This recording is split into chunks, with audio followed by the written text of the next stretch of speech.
Paz do Senhor, pessoal, tudo bem com vocês? Estou aqui novamente para a gente continuar o nosso estudo a respeito das Epístolas Paulinas 2, Efésios, a Filemon, a vida cristã na prática. Então vamos continuar aí na nossa lição de número 3. Hoje a gente vai falar sobre a lição 3 e 4, as lições 3 e 4, Filipenses e Colossenses também, continuando aí. Então, na aula passada, a gente viu a respeito de Efésios, né, a carta aos Efésios, uma epístola bastante importante do apóstolo Paulo, considerada a mais profunda das epístolas dele, por questão de comparar a igreja ali ao corpo de Cristo, a profundidade do seu ensino com relação à postura da igreja, ao chamado da igreja, as funções da igreja na sociedade, como é importante o crente se comportar de forma coerente com a verdade que ele prega, né? Então, a gente viu a respeito disso. Hoje, a gente vai entrar num outro assunto, continuando também a análise sistemática das epístolas de Paulo com relação a Filipenses, começando em Filipenses. E eu já quero abrir aqui na página 52, da lição 3, Epístola aos Filipenses, e ler com vocês um pouquinho do contexto geográfico ali de Filipenses. Assim como nós falamos a respeito de Efésios, que Éfeso era uma cidade bastante importante, uma cidade onde tinha muita idolatria também, isso é relevante para o nosso estudo, para a gente entender o porquê que o apóstolo tratava determinados assuntos. Aqui também nós vamos ter uma questão a respeito disso. Essa cidade, estrategicamente, a cidade de Filipos, estrategicamente localizada na principal rota comercial entre a Europa e a Ásia, era um lugar ideal de onde se poderia propagar o evangelho a toda a Europa.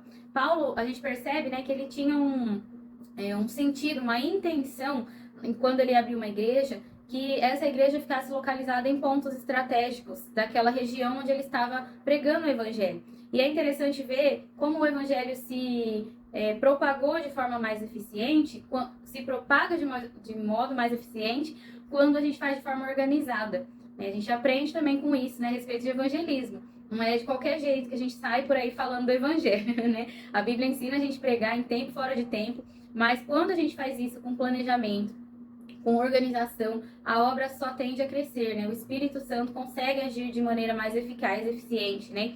Então foi o que o apóstolo Paulo fez, ele planejava suas viagens, ele planejava os locais onde ele ia pregar o evangelho para que mais pessoas pudessem saber em menos tempo. Então era uma rota também comercial ali.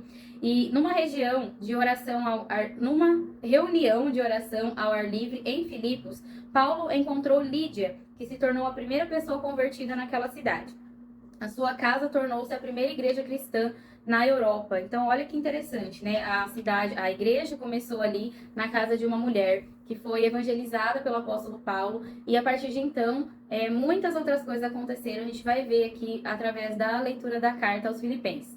Abrindo só um parênteses aqui com relação a isso, não se esqueçam de, antes de dar continuidade aqui ao vídeo, para um pouquinho, se você ainda não leu a Epístola aos Filipenses, leia antes de continuar o vídeo. E também, a hora que terminar, leia o manual de forma mais específica, para que você não se perca na hora da prova. Lembrando que eu estou aqui apenas abordando o tema de uma forma mais prática aqui com vocês, mas a prova ela vai te questionar sobre pontos específicos do manual. Muitas vezes, com complemento de frases, colocando ali a expressão exatamente como está no texto. Então, pode ser que aconteça de eu ler alguma coisa e pode ser que eu deixe de ler algum ponto, mas vai cair na sua prova e às vezes vai bater a dúvida. Do jeito que eu expliquei, pode estar diferente, né? Às vezes você vai entender de forma diferente. Então, é importante que essa aula seja uma aula complementar ao seu estudo. E se ficar alguma dúvida com relação a isso, no início do manual tem certinho explicado como você consegue estudar também esse manual sem material de apoio, a não ser a Bíblia e outros livros, tá? É possível, sim, estudar esse manual sem o auxílio da videoaula. Mas a gente faz a videoaula justamente para te dar mais uma forma de explicação, mais uma forma prática de você entender a matéria. Combinado? Então não deixe de ler, não deixe de ler a Bíblia também, porque a gente não consegue aqui na aula ficar lendo muitos textos bíblicos, tá? Então, entrando aqui no texto 1, Introdução à Epístola aos Filipenses. A Epístola aos Filipenses contém menos advertências e mais elogio do que qualquer outra epístola de Paulo. Isso é interessante porque ela também é apelidada, né, de a epístola mais alegre, a epístola da alegria. E é interessante a gente lembrar que ela também está na lista das epístolas da prisão, ou cartas da prisão, porque o apóstolo Paulo escreveu essa carta enquanto ele estava preso em Roma. E é muito interessante a gente prestar atenção nisso, porque apesar de ele estar ali preso e sofrendo acusações, ele estava feliz e transmitiu essa felicidade. Então já fica aqui um primeiro ensinamento a respeito disso, né, da vida do apóstolo Paulo para nós, que as circunstâncias da nossa vida ela não determinam a nossa felicidade, uma vez que a nossa felicidade deve estar em Cristo e em viver para Cristo, né? E é o que ele vai nos ensinar aqui em Filipenses. Qual era a ocasião, então? Nos anos 60 ou 62 depois de Cristo, Paulo estava na prisão em Roma esperando o julgamento. E a carta nasceu do desejo de Paulo de agradecer aos crentes filipenses por suas ofertas, mas ele vai além do agradecimento, para dar-lhes um conselho importante e amoroso. Um aspecto marcante dessa carta é que, embora tenha sido escrita estando Paulo ainda na prisão, esperando um veredicto de liberdade ou morte, é a epístola mais alegre que Paulo escreveu. Então, confirmando aqui o que eu disse.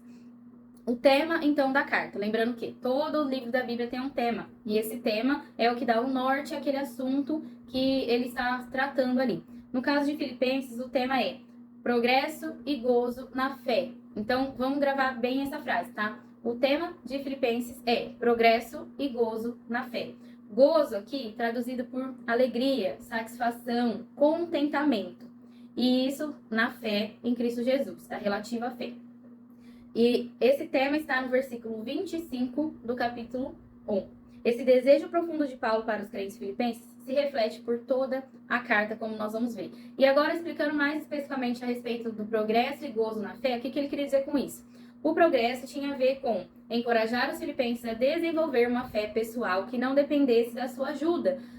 Lembrando que o apóstolo Paulo estava preso, então ele tinha muito receio e cuidado pelas igrejas onde ele passava, para que elas permanecessem firmes na fé.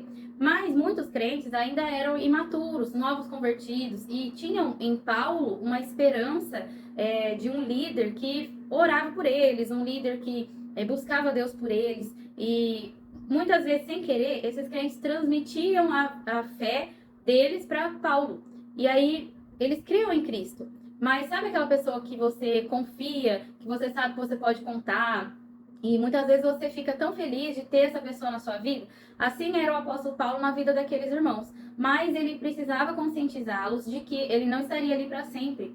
Uma hora ou outra as pessoas vão embora da nossa vida, pode acontecer uma fatalidade, pode acontecer da pessoa simplesmente ir embora. E aí a nossa esperança vai junto com a pessoa, né? Não tem como. E no caso aqui da esperança espiritual, o apóstolo Paulo deixa isso muito claro.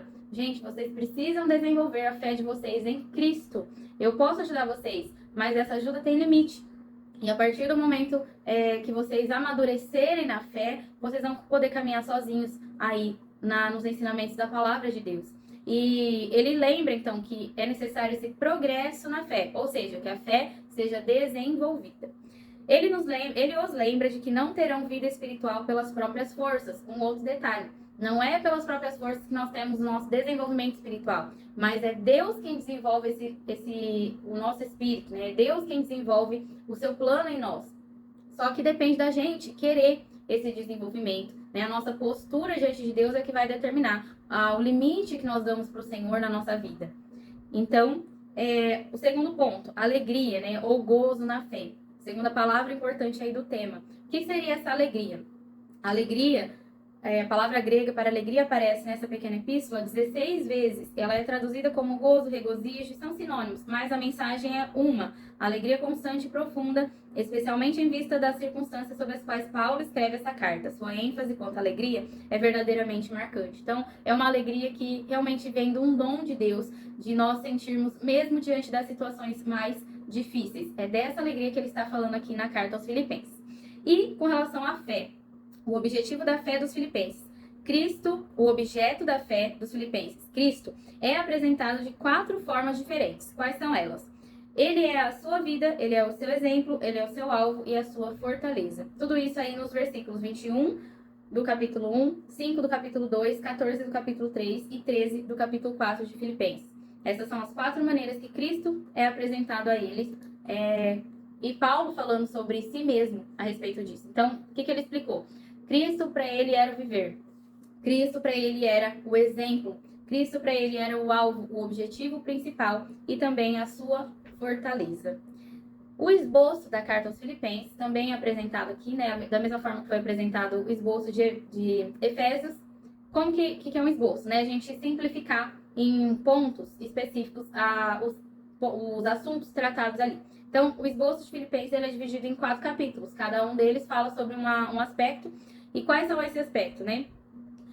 O progresso e gozo na fé, lembrando do tema, progresso e gozo na fé, e em quais aspectos? Capítulo 1, apesar das circunstâncias difíceis. 2, através da submissão completa. 3, através da doutrina correta. E 4, através de pensamentos controlados. Então, a gente vai entrar agora nesses assuntos, explicando cada um deles. Texto 2, progresso e gozo na fé, apesar das circunstâncias difíceis. Durante a primeira visita de Paulo a Filipos, ele e Silas foram aprisionados devido ao seu testemunho. E essa história é muito famosa. Eles foram para a prisão, mas apesar do sofrimento, louvaram ao Senhor. Deus enviou ali um terremoto, o anjo do Senhor os libertou daquele lugar. Um carcereiro ia tirar sua própria vida porque ele achou que todos os presos tivessem fugido, mas Paulo falou, não, estamos todos aqui, fique calmo, pregou o evangelho para aquele homem e aquele homem se converteu. Essa história narra várias camadas, né? Muita coisa. Mas principalmente a questão do exemplo de Paulo e Silas ali naquela situação louvando a Deus e também do maior milagre que aconteceu ali, que foi a salvação do carcereiro, tá? E 10 anos mais tarde, ele escreve então essa carta aos Filipenses e novamente numa prisão, né? E ele retoma esse assunto, mas ele fala para eles, eu expresso que eu estou feliz. E ele mostra isso através de 3 aspectos aqui, de expressões da sua alegria. Primeira expressão, né? Um gozo através da oração. Ele expressa que ele está contente, que ele está feliz, dando um exemplo ali para os filipenses, quando ele ora pelos filipenses. Isso está no capítulo 1, do versículo 1 ao 11. Ele também expressa a sua alegria através das prioridades certas. Ele coloca ali em Filipenses, a partir do versículo 12, capítulo 1, versículo 12, prioridades corretas que ele tinha na sua vida e o quanto essas prioridades fizeram a diferença com relação à sua felicidade verdadeira. E também com relação ao seu ministério. Ele expressa nesses versículos, do versículo 19 até o 30, a certeza do seu ministério e como a certeza do ministério faz parte também de uma felicidade plena em Cristo. Só comentando aqui com vocês sobre isso, né?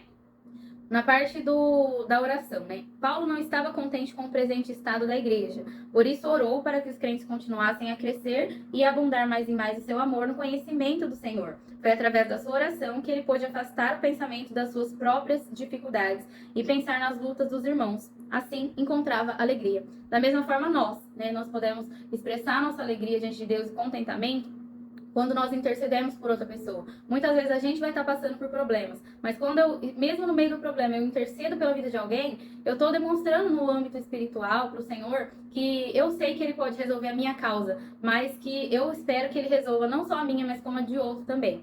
Foi o exemplo que Paulo deixou aqui. Com relação às prioridades corretas, ele tinha como prioridade, e mostra isso aqui em Filipenses 1, do versículo 12 ao 18, a propagação do Evangelho. Porque ele poderia ter ficado triste ali naquela prisão e olhado para o seu ponto de vista, né? E falado, eu não tenho o que eu fazer, eu estou preso, né? Mas ele não pensou nisso. Através das prioridades certas, ele colocou como prioridade na sua vida o evangelho. Então, ele percebeu que da forma que ele podia fazer, ele deveria evangelizar. E é o que ele estava fazendo aqui na carta aos Filipenses. E também demonstra alegria através do ministério ativo.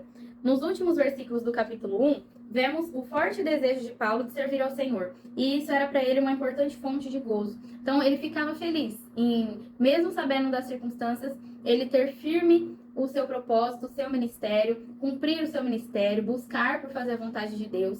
E isso também lhe trazia muita alegria, apesar da possibilidade de morte. Olha a situação que ele estava, né? Então, apesar da situação de possibilidade de morte, ele não se importava com isso. Por isso que ele vai dizer, né? Para mim, o viver é Cristo e o morrer é lucro.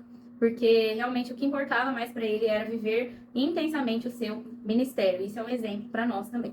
Texto 3. O progresso e gozo na fé através da submissão completa. A partir do capítulo 2, Paulo começa a ensinar os filipenses, e nós também, a respeito do pensamento de servir, do posicionamento cristão de servir. E lembra que o objetivo da carta é ele agradecer aos filipenses pelo serviço, porque o apóstolo Paulo, ele viajava, né, ele dependia de recursos financeiros de outras pessoas, apesar de ele ter o emprego, só que muitas vezes ele não podia trabalhar para poder pregar o evangelho.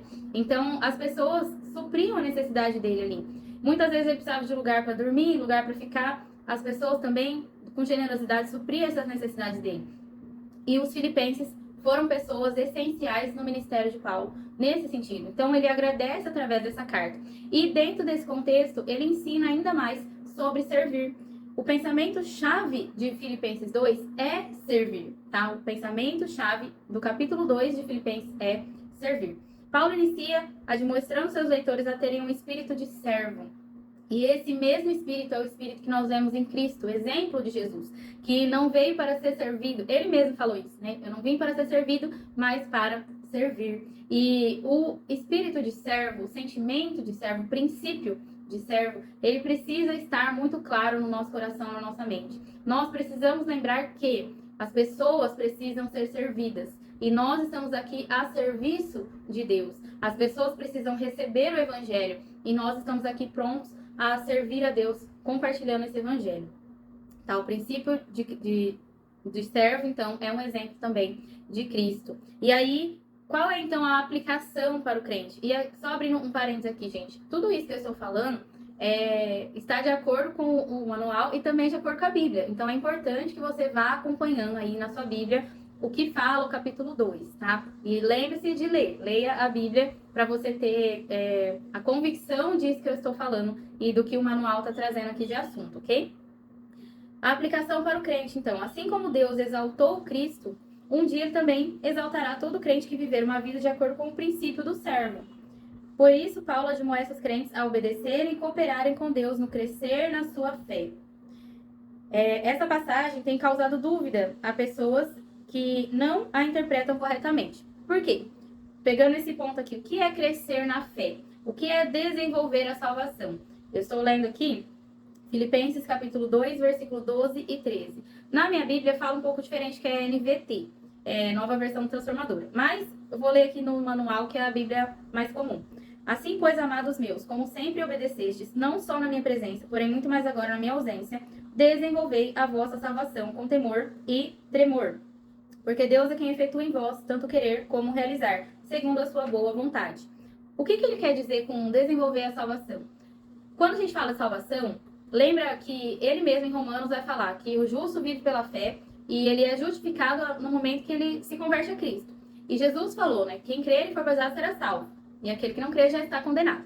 Então a salvação, ela não depende de algo que nós fazemos. Ela depende da vontade de Deus. E Deus quer que nós sejamos salvos. Só que basta que a gente manifeste também o querer de aceitar essa salvação.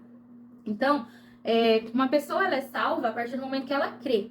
Ponto final. Isso é o que a Bíblia fala. Porém, o que é desenvolver a salvação? Aqui na página 62 vai falar assim, ó. Nesses versículos, refere-se a um outro aspecto da fé, a santificação. Então, olha só. A salvação, ela é instantânea a partir do momento que a pessoa crê. Mas a fé, o crer em Deus, ele precisa ser desenvolvido. E esse desenvolvimento é um aspecto da fé que se chama santificação. Grava bem isso, tá? Por quê? Porque a justificação, a pessoa salva diante de Deus, ela é salva de forma imediata. Mas a partir do momento que ela se converte, ela precisa desenvolver essa salvação através de um processo que se chama santificação. Isso vai acontecer a partir do momento que a pessoa começa a ouvir o Espírito Santo, que ela deixa o Espírito Santo trabalhar na sua vida, que ela vai mudando seus hábitos, ela muda a sua forma de pensar, ela muda a sua forma de agir com as pessoas, ela muda a forma de ouvir a Deus, de tomar decisões. Então, isso é um processo. Né? Até mesmo, em alguns casos, a forma de se vestir, a forma de se comportar, a forma de falar. Então, isso é um processo de santificação. E está desenvolvendo a sua salvação, tá bom? Então, é nesse sentido que é necessário uma atitude das pessoas, de cada um de nós como crente. Então, a salvação, ela não depende de ações, mas a santificação, sim. O processo de santificação depende de ações que a gente toma no nosso dia a dia. E aí ele dá um exemplo de duas pessoas ali na igreja que eram um exemplo. Por exemplo, Timóteo e Epafrodito, que eram dois obreiros ali em quem as pessoas poderiam se espelhar, tá? Não vou comentar muito sobre isso para não estender, mas depois você dá uma lidinha aí no seu manual. Texto 4. Progresso e gozo na fé através da doutrina correta. O que estava acontecendo ali em Filipenses? A doutrina de verdade, a verdade de Cristo, estava sendo combatida por teorias gnósticas, ou seja, né, teorias que desconsideravam a verdade de Cristo, que falavam a respeito de outros assuntos da fé. E aí, que desconsideravam, né, o que Jesus falava sobre a fé, a pregação de Cristo. E aí as pessoas, elas começaram a viver numa maneira 8 ou 80. Tinham pessoas que viviam num total legalismo. E o que é o legalismo, né? Tentar agradar a Deus pela obediência cega. Ou seja, tá na Bíblia, então tem que fazer. Tá desse jeito, então tem que obedecer. Mas não buscava entender o porquê. Não buscava de coração obedecer. Obedecia por regra, né? Então aquela coisa, não pode isso, não pode isso, não pode isso, não pode isso. Aí a pessoa vai falar, tá bom, não pode, mas critica, mas também não faz por amor. Era assim que muitos estavam vivendo ali. E é o legalismo. Então, repetindo aqui, o que é o legalismo? Tentar agradar a Deus pela obediência cega, sem entendimento, para desse modo obter a salvação. Então, não, Deus falou que não pode, não pode, não pode, e eu só vou ser salvo se eu fizer tudo isso aqui. Mas aí, acontecia de errar, e aí falava, e agora? Será que eu não tô salvo? Porque isso é o legalismo, né? E outro grupo que vivia no antinomianismo. O que é antinomianismo? É o contrário do legalismo. Então se Jesus já me salvou, eu não preciso fazer nada e tá tudo bem. E também não é assim. Então, era uma vida 880. E aí o apóstolo Paulo fala, gente, nem legalista, nem antinomianista. Vamos viver num equilíbrio. E está no capítulo 3. Por quê? Porque a salvação, ela vem pela fé e não pelas obras. Mas as obras complementam a salvação. Então, voltando à questão da santificação. Eu não sou salvo pelas obras, mas as minhas obras demonstram, se eu sou salvo, que eu fui salvo, tá bom?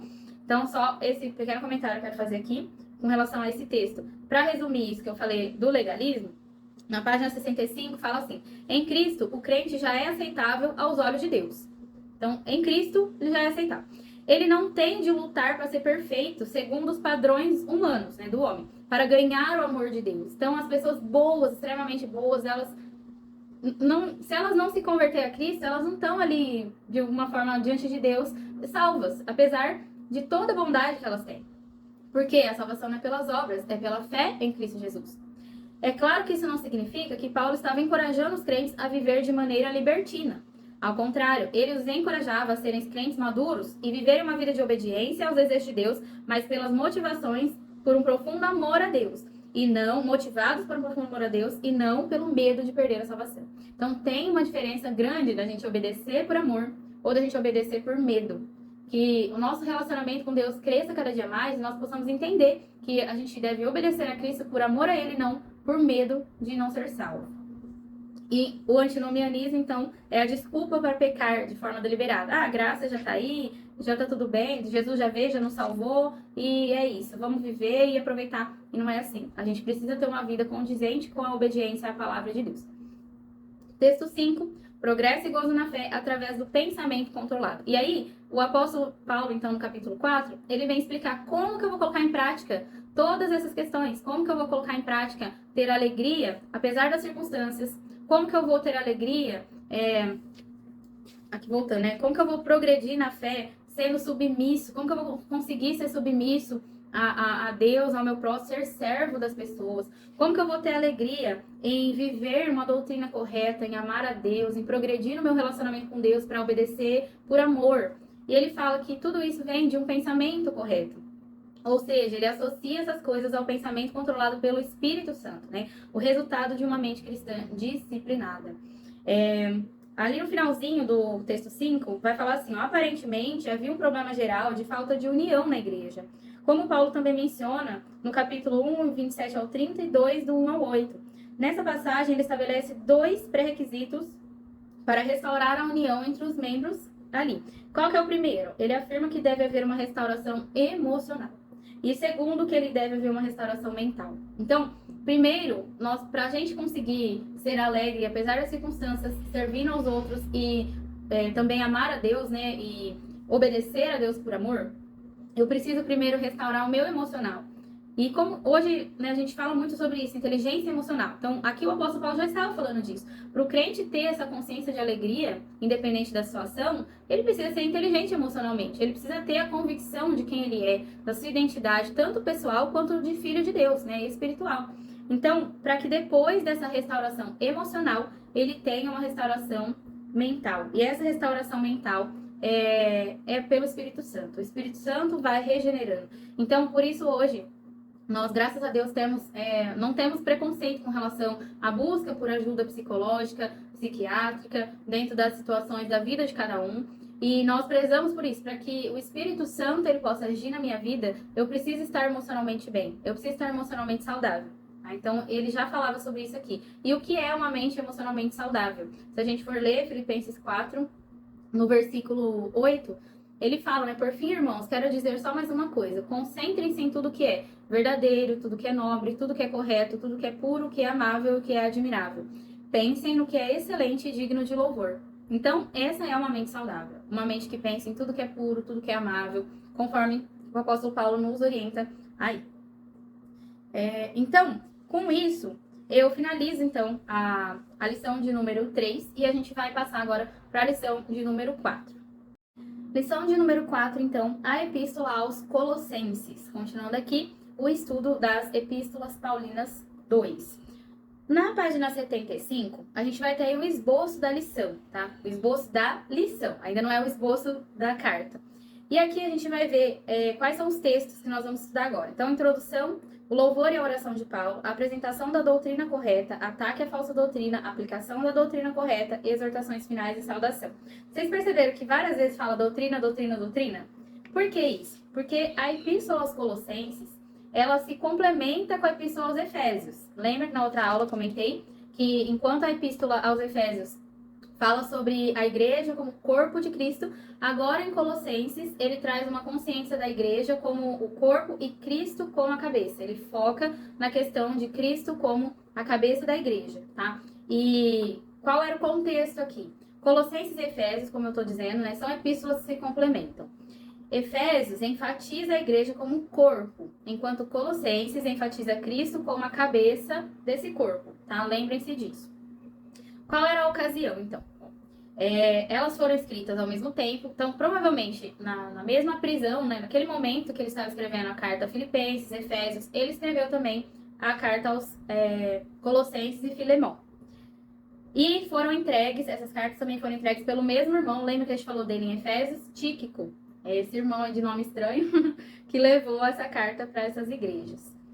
Aparentemente, havia dentro da igreja membros de fé judaica que estavam tentando manter as cerimônias da sua velha fé, incorporando ao mesmo tempo filosofias ímpias e cultura pagã. Então, a questão da igreja de Efésios era a idolatria à deusa Diana, as questões de imoralidade sexual, enfim.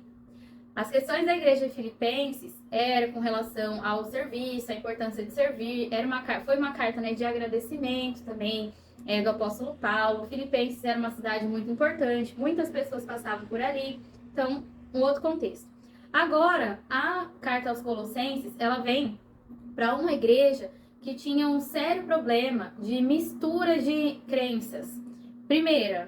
A primeira mistura que a gente tem aí, os judeus convertidos que queriam continuar na lei de Moisés, queriam continuar fazendo sacrifício, continuar fazendo a circuncisão, achavam que isso era necessário à salvação. Paulo precisa corrigir isso.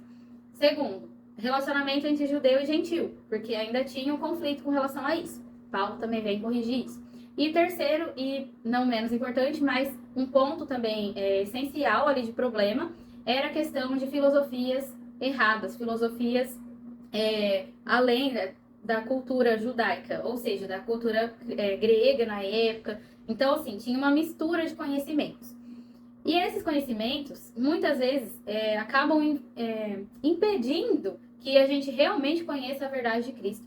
É um medo muito comum, por exemplo, né, nos jovens universitários. O jovem entra numa universidade que tem ali as suas próprias filosofias, que fala sobre verdades, porém começa a misturar a verdade evangélica com verdade filosófica. E aí, se o jovem não estiver estruturado na palavra, ele pode ser enganado, sim, por vãs filosofias.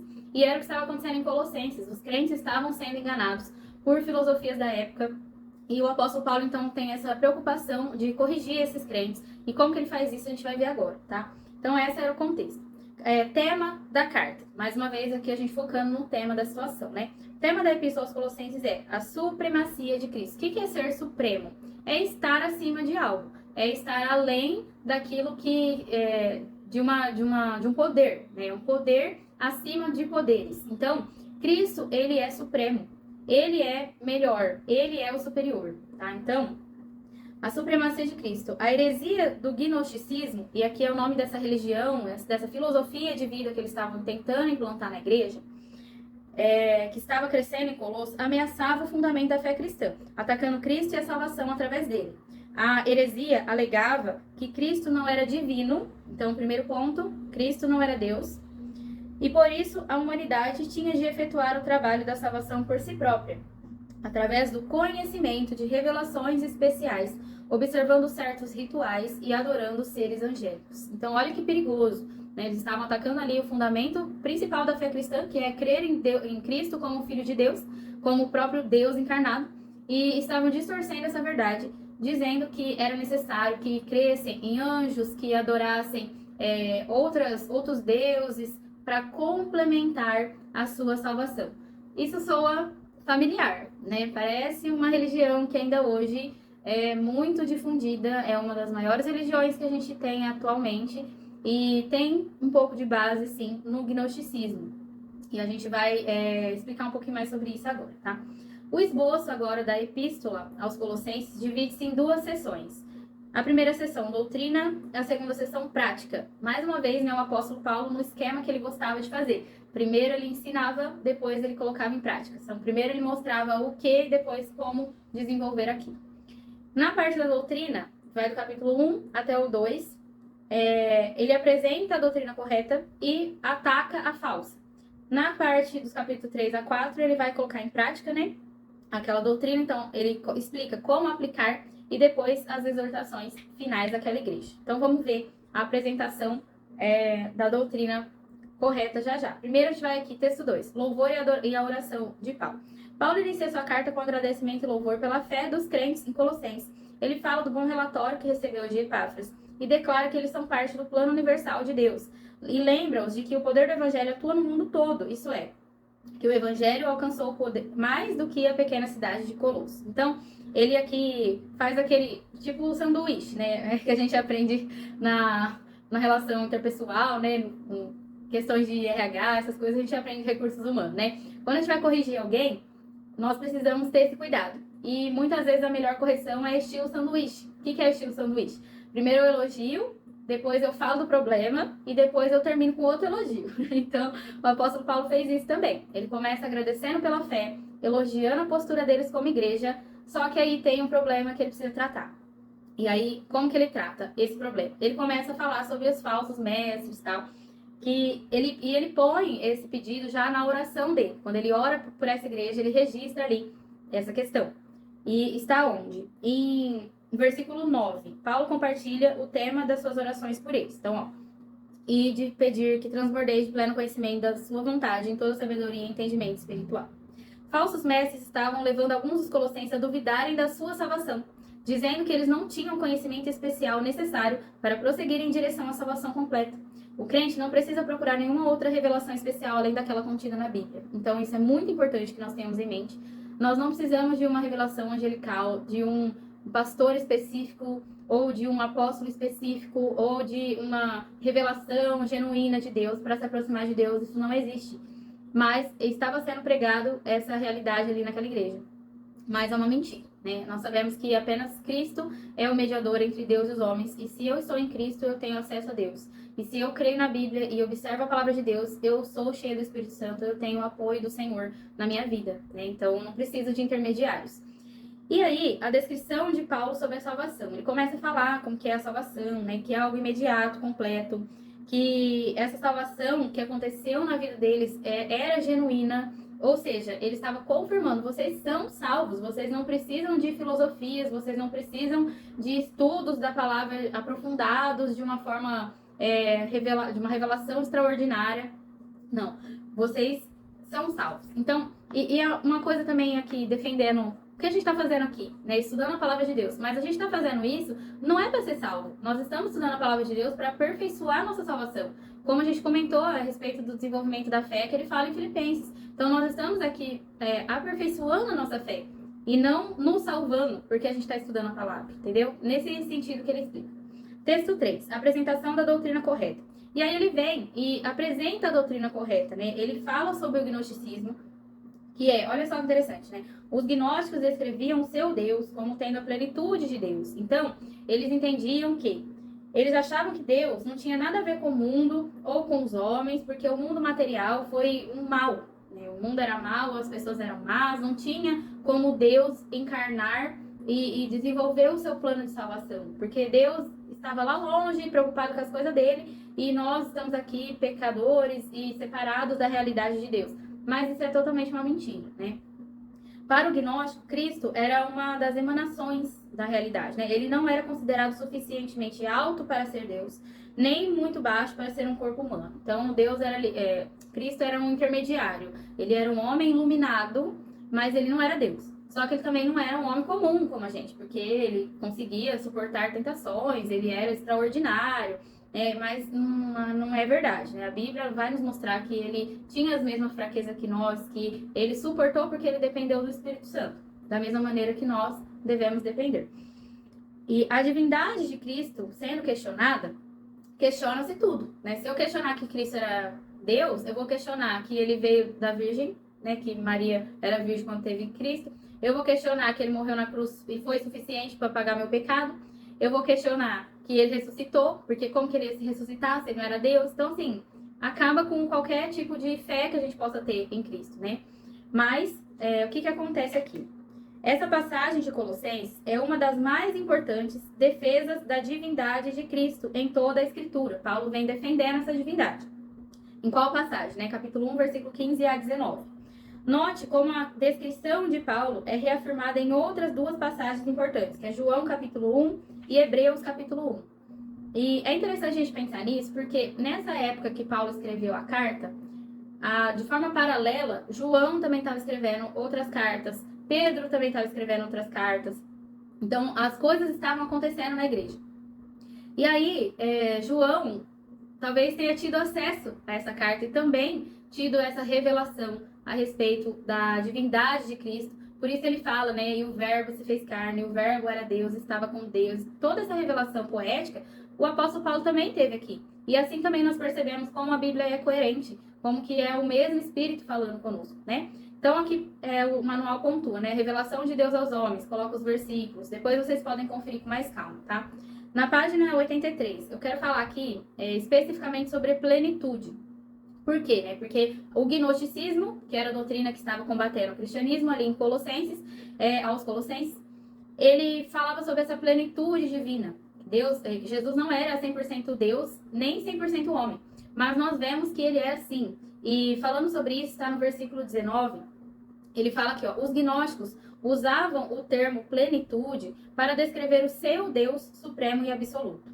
O termo significa o quê? Totalidade de poder divino atribuído à pessoa. Paulo aproveitou esse termo para descrever Cristo, que em si mesmo é a totalidade do poder e atributos divinos. Não havia ninguém mais supremo do que ele.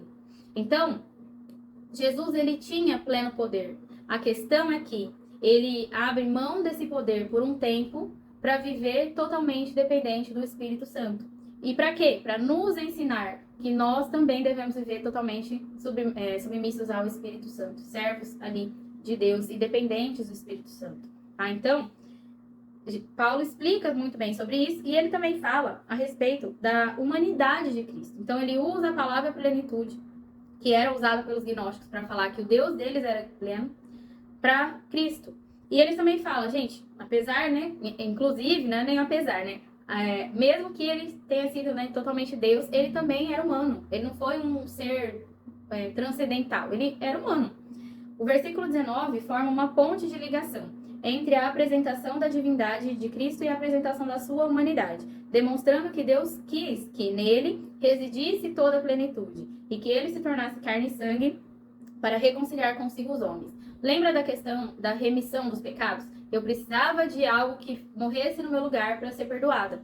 Cristo era o humano perfeito para morrer no meu lugar, para ser perdoado a humanidade de forma definitiva. Então, isso era questionado, mas Paulo, aqui no capítulo 2, 1, a partir do versículo 21, vai falar sobre isso. Depois, leia na sua Bíblia, tá bom?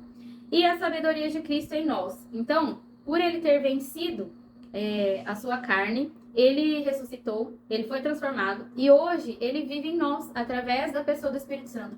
E é isso que nos dá a sabedoria. Paulo escreve que toda a verdadeira sabedoria se encontra em Cristo e não na filosofia humana. Não há nenhum mistério secreto suplementar necessário à salvação. O mistério que estava escondido por séculos já havia sido revelado para todos, isto é, Cristo em vós, a esperança da glória. Porque o que eles falavam? Vocês precisam de um conhecimento especial, vocês precisam de uma revelação especial para ser salvos, para entender sobre a verdade de Deus. E, na verdade, conhecendo a Cristo, basta para que nós venhamos entender a vontade de Deus. Texto 4. O ataque à falsa doutrina.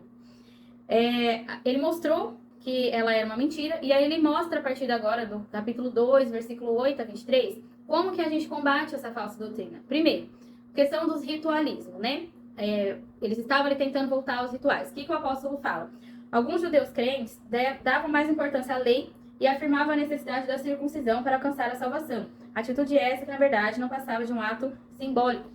E o apóstolo Paulo vem falar, gente, isso era símbolo de uma aliança. E hoje o símbolo da nossa aliança, a certeza da nossa aliança é o Espírito Santo em nós, é a fé em Cristo Jesus, é o batismo. Então, antes eu me circuncidava, mas hoje eu devo me batizar para mostrar que eu, publicamente, que eu sou salvo em Cristo Jesus. E o batismo não é para minha salvação, mas é para demonstrar no mundo espiritual e no mundo real que eu sou um servo de Deus, uma criatura que nasceu de novo. Né? Então é muito maior do que uma circuncisão. E aqui só esse comentário eu quero fazer, mas na parte dos mediadores, preste atenção nessa primeira frase, tá? Paulo enfatiza a supremacia de Cristo para confrontar o ensinamento falso dos gnósticos de que anjos e seres espirituais também deviam ser adorados como um passo necessário para a salvação. Hoje ainda existem, né, religiões que pregam que a salvação ela precisa de um desenvolvimento que depende de nós crermos em seres espirituais, de nós termos entidades espirituais com a gente, que depende de adoração a anjos e até mesmo a pessoas que foram consideradas santificadas, santas, né? Então, gente, não existe isso. O único mediador que nós temos entre Deus e nós é Cristo. Se eu preciso de algo, eu peço diretamente a Cristo. Se eu preciso me converter de alguma coisa, me arrepender, eu me arrependo diretamente a Cristo. Então, não existe nenhum outro mediador e nem a necessidade de uma fé paralela à fé em Cristo para a salvação, tá? Então, esse é um ponto também. Finalizando aqui o nosso estudo de Colossenses, texto 5. A aplicação da doutrina correta. Então, ele explicou a doutrina errada, ele explicou, atacou, né, a doutrina errada, falando sobre a supremacia de Cristo, que Cristo é suficiente, e agora ele ensina como aplicar a doutrina correta. No capítulo 3, Paulo muda o tom da sua epístola, passando ao ensino para a aplicação da doutrina no dia a dia. Os crentes colossenses estavam confusos quanto à natureza exata do pecado. Por quê, né? Porque o gnóstico falava, gente, tudo é pecado, nós estamos condenados, essa carne é pecado, enfim. Então eles falavam, mas se tudo é pecado, como que eu vou fazer as coisas para Deus? Como que eu tô salvo? Como que eu vou me comportar? E aí o apóstolo Paulo vem e explica. O novo homem.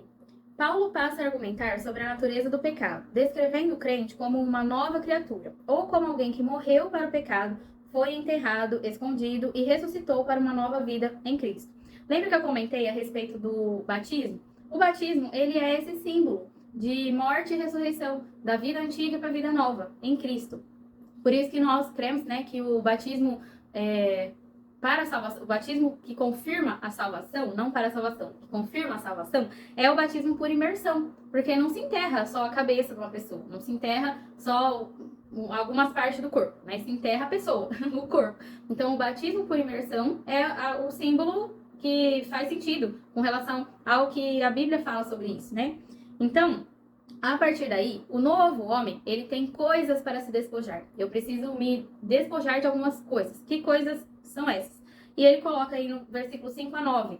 As práticas pecaminosas, né? Prostituição, impureza, paixão, desejo maligno, avareza, ira, indignação, maldade, maledicência, língua obscena e mentira. Tudo isso faz parte de uma roupa do velho homem, que o velho homem vestia.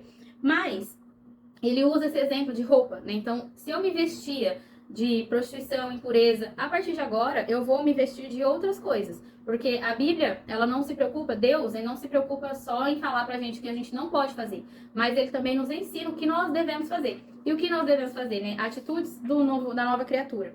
Ser humilde, manso, longânime, perdoador, gentis. Então, observe, né, que esse é o posicionamento de um cristão. E aí, nesse segundo parágrafo, fala assim: a característica mais importante para se vestir é o amor. O amor é como uma sobrecapa que envolve todos os outros traços do cristão. Então, eu preciso ser gentil por amor. Eu preciso ser humilde por amor. Eu preciso honrar as pessoas por amor. A motivação principal do crente é o amor. O amor a Deus sobre todas as coisas, o amor ao próximo como a mim mesmo. Mandamento de Jesus, né? Referência aqui que Paulo está fazendo. Texto 6, ele entra nas exortações finais. Então, quais são as exortações finais para aquela igreja e para nós também, diante de tudo isso? Perseverar em oração, ter um bom testemunho, e ele fala sobre isso usando um exemplo do sal. Deixa eu só comentar algo antes. Com relação a perseverar em oração, né?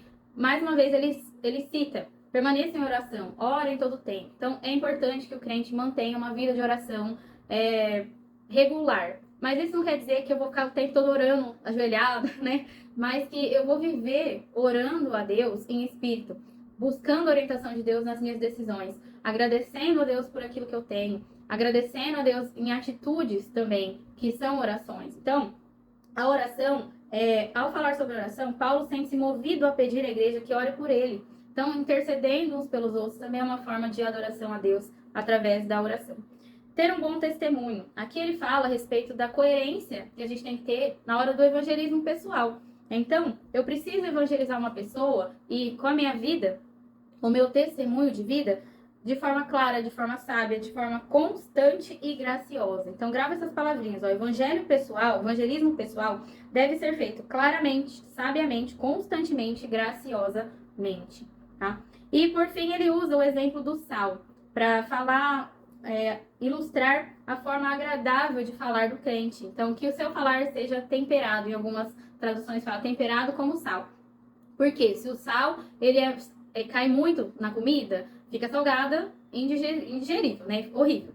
Se a comida também tá sem, fica só insonsa, né? Fica um gosto ruim, estranho, nem tem gosto. Então, precisa ter equilíbrio. E é isso que ele ensina aos colossenses no sentido do falar do crente. Que seja temperado. Que as nossas palavras testifiquem realmente quem nós somos diante de Deus para as pessoas e que isso resulte em salvação das pessoas, né? E não afastamento das pessoas. Basicamente é isso. Depois tem mais alguns detalhes interessantes aqui que vocês podem ler no manual. Mas para a aula de hoje é só. Eu desejo que Deus abençoe vocês, uma boa prova para vocês. Não esqueça de ler o manual e leia a Bíblia também para confirmar tudo isso que a gente conversou aqui, tá bom? Deus abençoe.